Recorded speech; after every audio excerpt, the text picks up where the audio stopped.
ஆசீர்வதிங்க, அவங்க மனதில் ஸ்ட்ராங்காக பதிய உதவி செய்யுங்க. இயேசு மூலம் ஜெபிக்கிறோம் நல்ல பிதாவே, ஆமென்.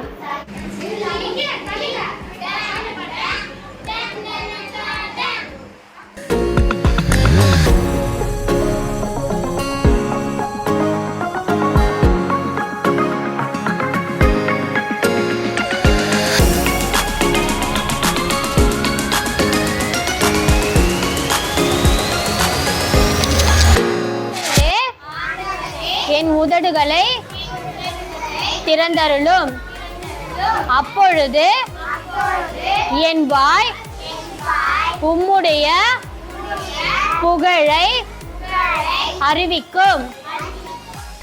யோசேப்பு முதல்ல என்ன சொப்பனை கண்டாரு, அவர் என்ன பண்ணிட்டு இருந்தாருன்னு பார்க்கலாமா? அவர் என்ன பண்ணாருன்னா 12 வயசுல என்ன பண்ணாரு, ஆடுகளை மேய்க்க போன ஒரு மனுஷன் தான் யாரு, யோசேப்பு. நன்றி ஏசப்பா, ஸ்தோத்திரிக்கிறோம் ஸ்தோத்திரிக்கிறோம் தகப்பனே.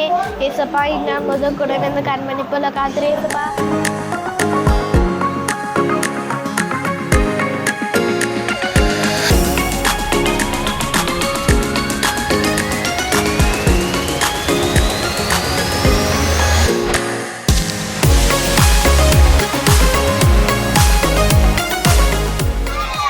திறந்தருளும், அப்பொழுது என் வாய் உம்முடைய புகழை அறிவிக்கும்.